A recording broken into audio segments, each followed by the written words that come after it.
Hi, I'm Lori. And I'm Kevin, and this is No Longer Ashamed. We are survivors of childhood sexual abuse. And we're here to share with you that if you're a survivor, you don't have to be alone. Our logo is a salamander, and the reason is a fire salamander can survive a fire, and you have survived a fire. We want to help you with your journey to healing and hope. We are all survivors together, and we walk this journey together, and you are not alone. By telling our stories, we are hoping that you will have the courage to share your stories as well and find your voice. Because stories are so important, and for so long I know that I wouldn't tell my story, but when I finally shared my story, that's when I got my freedom. And this is our journey and your journey to healing and hope. So come with us. Okay, let's see. You had said, what happens to the pain? Yeah. I like that. You know, it just came out of nowhere and then it hit me. So what happens to the pain? And I worded it that way because it changes. It doesn't go away, but it changes, at least for me. And so the pain's there, but the way you experience it is different. Can you kind of walk us through that? So what I initially was thinking about was how pain is like the conscious awareness of what happened to you, how it affected you, and how it still affects you. Whereas like triggers are the unconscious reaction you have. But sometimes triggers bring up the pain. And from a trigger, all of a sudden that pain comes in because of the trigger and how you react to the trigger, it brings you back to where the pain is. And that's where I still experience pain at times. But the way I experience pain is different now than it used to be. And, you know, it's different in the way as far as the depth of the pain and how you react to the pain is different. And I think it's a process like we always talk about, but you have to go through the stages. It's like grief. There are stages of pain. And I like that. And so talk about those stages. For men, it's really hard to talk about because, you know, expressing pain is a vulnerable thing. You're admitting that you're hurt, and men don't do that very much. And so if you bottle it up, if you don't ever get it out, it never goes away. But the stages are kind of how you go through the pain and get to a place where it's manageable, where you can handle the pain. I mean, so many people, I think, bottle it up and then it just builds and builds and builds. And I know for me, that was the case until I started dealing with it. And you go through the stages. I think a huge part of it is talking about it, sharing it, expressing it somehow. You have to express it, even if you're not talking to someone. Or you could just write it down. You can journal it. You can express your pain somehow. You could just yell, scream, cry, do whatever it takes to express your pain if you're alone and you can't express it with someone, or if you just don't feel safe to express it with someone.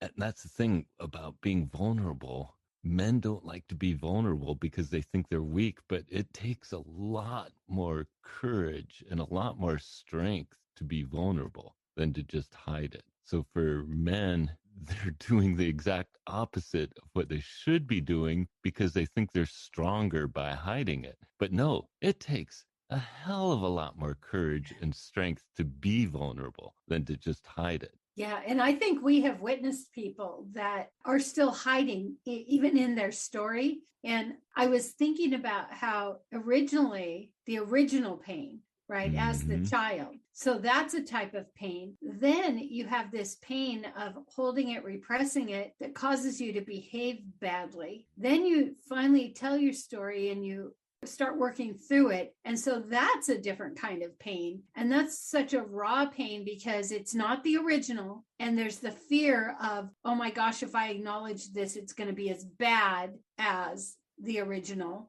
But then once you start working through it, like you said, then there's triggers or there's things that come up or maybe hurt feelings that pain resurfaces, but it is in such a different way. And so it's like, I want to say the pain never goes away, but that feels like that feels like taking away hope is like, well, do the work, but the pain's never going away. But it does evolve. And when we It think does. about that, that's true. You compared it to grief. And that's true. Even with grief, the pain doesn't go away, but it changes, and you can live a happy, healthy life, even with residual, for lack of a better word, pain. And for instance, I know for me, when I hear of things that happen, so sometimes when I hear people's stories that we have on the podcast, it does cause me pain. Yeah. But it's a different kind of pain because my heart hurts for them, but I also see they're doing the work. And so again, it gives me hope that, yeah, they're going to get over this hump and they're going to get to a place of joy. Yeah. You grieve for others. And that's part of why it's also hard to share our pain, because none of us, at least I know I'm not good about handling someone else's pain. And it's funny because I was thinking about this today, and after we talked about what we're going to do and I thought about this topic, I went for a walk with the dogs, and our neighbor drove by. Good friend. We've known him for a while. We've been over to their house. He's a musician. He's had bands at his house before. We've gotten to know him. He's a really great guy, him and his wife. Well, he drove by today while I was walking the dogs, and he stopped, and as he was driving by, he said his wife, she had to have her leg amputated Monday. She's had cancer, and it's this terrible cancer. But the good thing is, because she had it amputated, that means it probably hasn't metastasized, because if it had, they were basically saying it's not even worth doing this. So, we knew it was coming, but, he's driving by and he's telling me this, and then cars are coming behind him. And he says, we'll talk again. And at that time, it's like, I didn't know what to say other than, oh, I'm so sorry. But it's so hard to deal with someone else's pain that sometimes that's part of why it's so hard to share what's happened to us, is because people don't know how to approach someone else's pain. I know I'm terrible at it. I'm like, I'm sorry. I'm so sorry. I'm so sorry. And that's all I could say. And it's hard.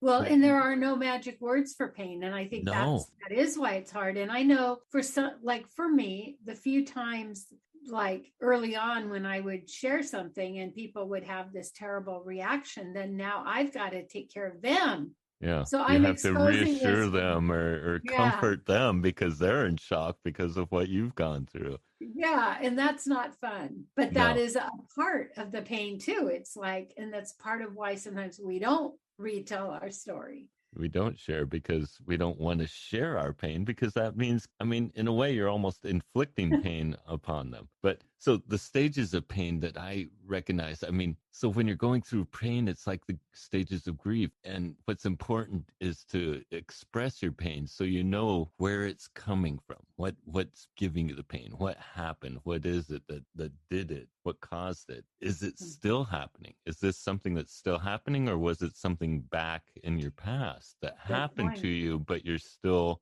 grieving about, you're still in pain about? What does it make you want to do, or what are the feelings it brings up? Those are kind of the stages. Is what are the feelings you're feeling? Are you feeling angry? Are you feeling sad and depressed? Are you feeling just resigned or remorseful? What are the stages? And so that's where you know where you're at. Does the pain make you feel angry? Does it make you feel sad or depressed? So those are the things to look at to see what stage you're in with the pain. And by sharing your pain and expressing it, you're kind of allowing it to be, which is important. You have to allow that feeling to be, but you also have to understand where it's coming from, what caused it. Is it still happening? If it's not still happening, you can accept it and just say, and that's kind of where I think you get through the stages. You realize, okay, that pain happened to me. It's a part of me, but it's not where I am now. It's not who I am now. Whatever triggered these feelings of pain in me now aren't the same as what happened to me then.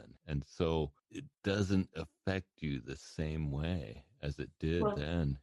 Right. And one of the things about triggers is it's different in the way of like an alcoholic or drug addict where they're triggered and they want to go use. A trigger for someone with abuse, what it does is it hits the amygdala, and suddenly your brain thinks whatever happened is happening right now. Yeah. And so, for us, we have to learn how to determine, wait a minute, nothing's happening right now. And we almost have to settle that down, Mm-hmm. then make sense of it, because our body, it will respond to something as though it's happening now, even though it's a past. Yeah. And I think that that's why it can be really confusing, and why people will just like be mad or be sad and they don't even know why. Or for me, in the beginning, I was very stoic. When I finally was able to talk about it, I could talk about it with no emotion. Mm-hmm. By all means, people should be like sobbing. And Yeah. so, I think it does evolve, but I think it's also, even though the pain goes away, the body still can think in a heartbeat. It's back in pain. Mm-hmm. And that's kind of the difference between triggers and pain, is the triggers is the unconscious reaction, but the pain is kind of like it comes later from that trigger. We remember where that trigger came from, and then there's the pain there. And so I think part of why it's so important to go through the stages of pain is, as you evolve, as you get to the place where the pain isn't affecting you the same way, then the triggers don't affect you as much. Because when the triggers cause that pain, you realize, oh yeah, this is what happened, but it's not necessarily what is happening in me. And in some ways, I get reflective and realize I've come a long way from there. I'm not there anymore. And you kind of have this feeling of rejoice that I'm not there anymore. It's almost like a relief. Yeah. And, I remember when I was pretty raw going through counseling, my kids were little and they had silly putty, and I was playing with the silly putty and I had it on my finger, and it was just, it just droops over on either side. And I told my husband, I go, this is what my heart feels like. That was my feeling of pain, is it's just limp and, just broken and hurt. Falling apart. Yeah. Yeah. Yeah. And, when I think of that now, you said how it evolves, that amazes me, because I feel so strong. And does that mean I still don't have pain? No, I do.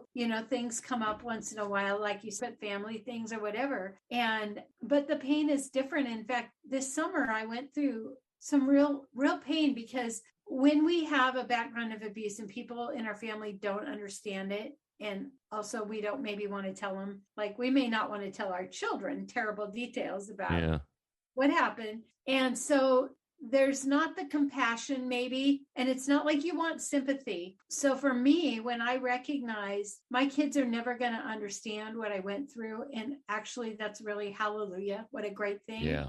But then what happened is that hard time I went through of recognizing that actually gave me even more freedom. I didn't realize that I was in my own way still feeling like I was protecting things that I didn't need to. And so I think when you say it evolves, I think on layers, like we let go of a little, but we hold on to some that we think we have control over. And, control is an illusion. We learned that right away, But I think when we're willing to continue to learn and grow and share, that we're going to keep learning, we're going to keep growing, and we're going to keep getting better and better and better. And when I say better, I don't just mean like we feel better, but we become better people. We become better parents. We become better grandparents. We become better friends, lovers, wives, husbands, whatever.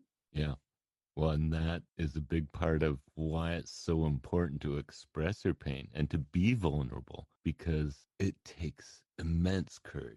It takes immense strength, and you build on it as you share, but you do have to find the right person you can share with, because it can also be really hard if they don't know what to do, or how, you need the right person that just is willing to listen. And that's why if you don't have that person, just expressing it somehow gets that vulnerability out, it to yourself. Even it allows you to be courageous and talk about this somehow. And that's one of the reasons I love that Male Survivor website, is men are able to talk about what's going on with them and be vulnerable and open up, which is the steps that lead to healing, as far as you're able to cross that threshold that's so hard of talking about this. But it's so important. And that's when you recognize you're not alone. Because Yeah. even though you might know it on some level, I think until you really connect with other people that it's happened to, you don't really recognize. Yeah. There's that victimness because you are victimized. And I think journaling is really a good thing. But I hear from women, they're terrified to journal because if they put it anywhere, it's liable to be found. Mm-hmm. And, one thing that we haven't talked about much, we talk a lot about counselors, and we've got Doug, who's a great counselor, but we've also got coaches. And our friend Mike is a certified coach. And, you want a coach that deals in trauma. There's trauma trained coaches, but, find a support group, find a counselor, find a coach, find someone that can support you. And, as hard and scary as it is, do the work and get some freedom. Yeah, because that's how you get through these stages, is being able to share these stages and being able to be vulnerable and talk about your anger, your pain, your depression, your sadness, your grief, your remorse, your fear.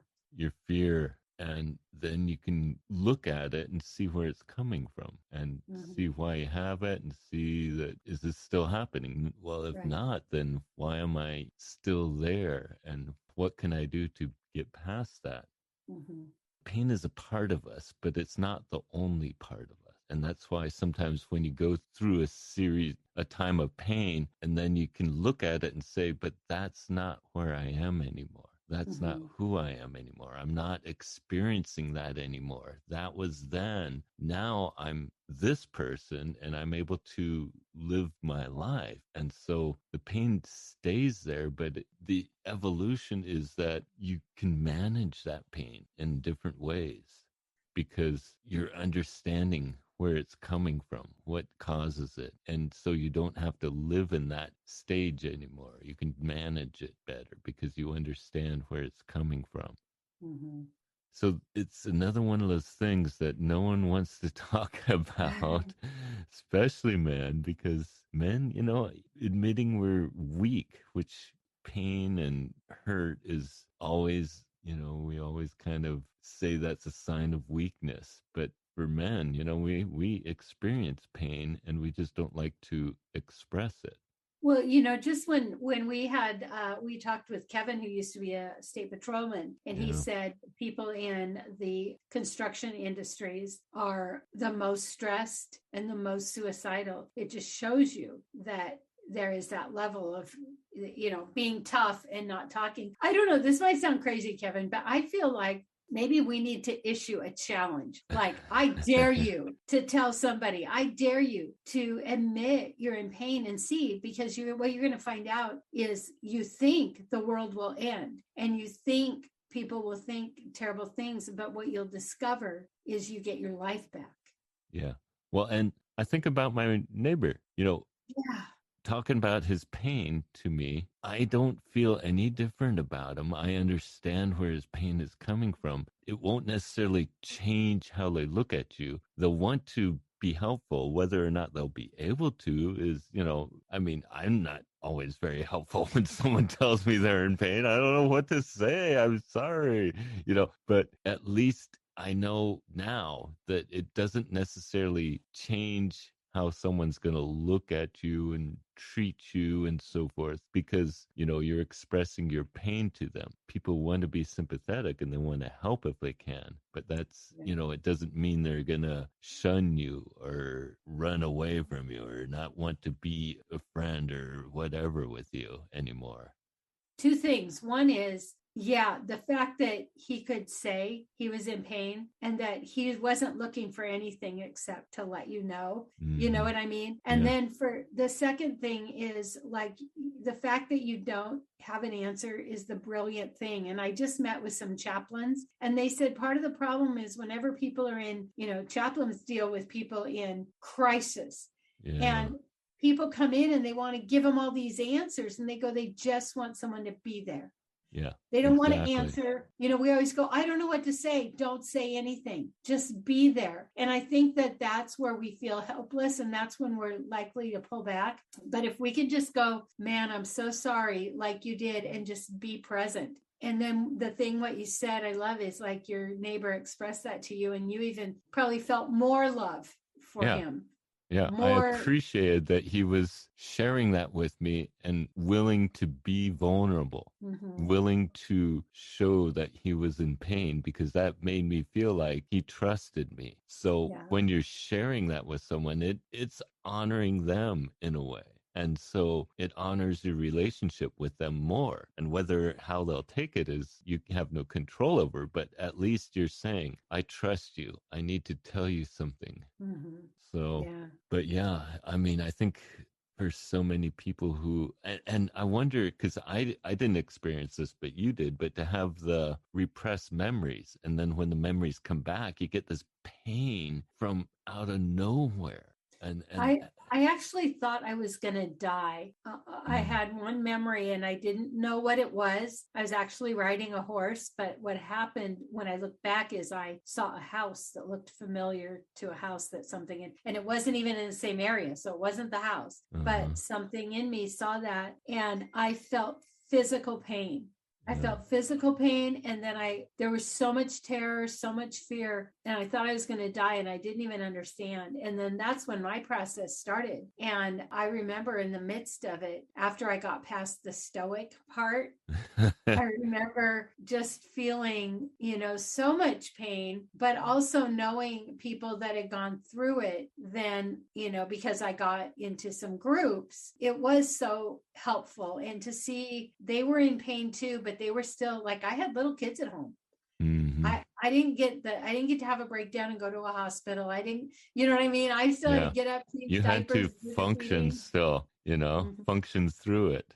Yeah. And I'll tell you, I mean, I wish I would have remembered sooner. And I remember when I started having memories, I prayed, give them all to me now. Let's get through this, and God is so good. And I think there's some memories that probably will never come back, and that's okay. But I am grateful that it happened in my 30s because it gave me time still Yeah, to work through it and to grow. And when I see women that are younger that are recognizing it and getting the help, I just applaud them yeah. because we know it takes years and years to tell because people don't believe us or whatever, for whatever reason. We talk about this all the time. It's 20 some years. Hmm. And, if you can recognize it and tell it and get that going sooner, more power to you. We just applaud you because we know it's hard and it's scary, and yet holding on to it, living in it is not serving you at all or your family. We behave badly when we're in pain, emotional pain or physical pain. And so until we start to get the help, we might be hurting the ones we love. Yeah. So I think, if you are thinking there was something, go get help, deal with it, get going now, and you will be so happy. Maybe not at first, maybe not the first week or month, but you will be so happy that you started taking care of this sooner rather than later. Yeah. And I think what helps is to look at kind of those key things, where the pain is coming from, Mhm. what's causing it. Are you still is that still happening to you, or is that something Mhm. from the past? And what does it bring up in you? What does the pain bring up in you? What stage are you at? Are you angry? Are you sad? Those are the things to look at. Are you resigned, depressed, in remorse? And then Mhm. just find a way of expressing that feeling, Mhm. and then you could look back at it and say, yeah, I understand where that came from, why it's causing me this. And is that something that is still happening to me? Do I? Right, because the truth is for some people it still is happening, or they're still in relationship Yeah. with the Yeah. abuser. And I've met so many women that are like, oh yeah, my dad babysits my kids, and then later you find out their dad molested them, and you're like, excuse me, oh well, he said he would never. It's Yeah. like, no, something has to be done. You know what I mean? It's like that's where there's that level of not dealing with it but trying to function when you're still in relationship with the people. And so sometimes hard decisions have to be made, and Yeah. But don't hide it. mm-mm. If you have a way to express it, find a way. Worst case scenario, call a hotline, a Yeah. DV hotline, because they're for families. And when you think about childhood sexual abuse, that's domestic Yeah. violence.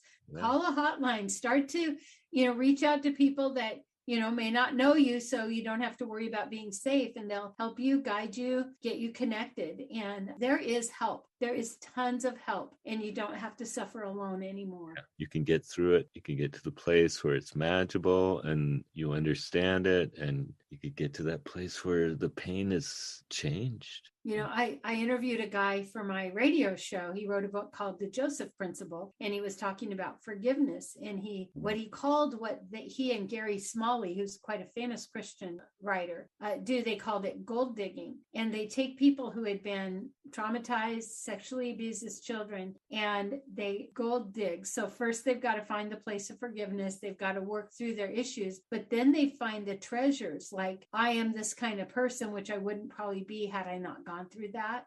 So it's not like saying, oh, I'm so grateful I was abused. It's not that. But I was really intrigued by that because I know that I am the person I am today because of all I went through. Would I say I'll go back and do it again? No, because, that's why I had 2 failed marriages because of my childhood abuse. However, I can gold dig. I can tell you some really incredible things that have come because of terrible things and because I was willing to get the help, move forward, help more people. Right. So good can and will come from bad. And it's a mindset, and it's not ignoring it, pretending it didn't happen. It's acknowledging it, calling it what it is, and then finding ways that we have become stronger, better people for it. Yeah. That's how the pain changes, is we change. Yeah. Our outlook changes, our perspective on ourselves and the pain. And when you think about it, going through all of this, we have to learn a lot, right? Because you're reading, you're learning. And my sister, who's a teacher, told me in the old days before GPS, if you were a taxi driver in London, you took a whole year to memorize the streets because they're not grid. They're not on a grid. And they did a brain scan. And all these older men, 40-year-old men who have become taxi drivers, their brains exploding because they're learning. And they're becoming creative and they're doing all these amazing things. Well, then the year's up and they don't study anymore and their brain shrinks back down. So think of it as this is a way to really, incite your creativity, because whenever we are open to learning and changing our life, it is always brilliant, even if it's hard in the process. Yeah, it is hard. So the pain, it doesn't go away. It evolves. It changes, and so do we. Yeah. As we go through it. And I think we can wholeheartedly say it gets better. It changes in ways that makes it a lot easier to manage. And so, it gets better. It doesn't go away, but we learn how to handle it better. Yeah. And that makes all the difference. It does. It really does. And having a community makes all the difference. Yeah. So that's it for today. We are going to have a prayer time if you want to stick with us. If not, we believe in you. We want to hear from you. We want to hear your stories. If you like this podcast, please rate and review, because that's how other people can find us. And we really want to spread this message. Father, I just thank you for all your blessings, and even for the pain that we've been through, that you are there to help us through it. You are there to guide us through our pain. You understand our pain. You've been through pain, and you understand our pain. You know our pain because you've been through pain, and you know what it's like. So you want to help us, guide us through that. And I just pray for anyone listening that you will be there. If they have no one else, at least you will be there to listen to their pain, understand their pain, listen to their anger, their sorrow, their grief, their loss, their remorse, that you will listen and understand, and that you will bless them, Lord, with your guidance and healing. In your name I pray.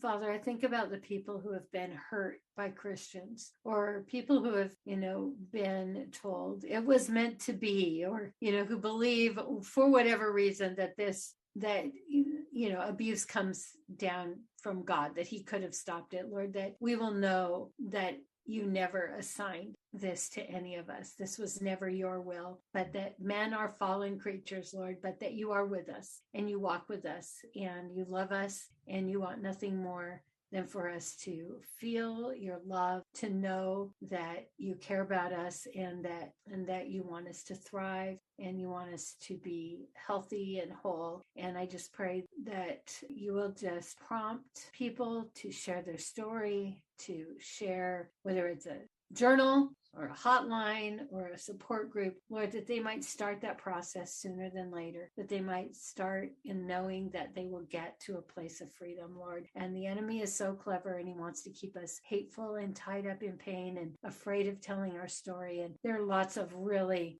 valid reasons to be afraid, Lord. But I'm just confident as we take the steps in the correct way with the people that can hear us and help us, that we can get to that place of freedom and safety. In your Son's holy name, amen. Yes, Father, give them the courage. In your name we pray. Amen. Amen.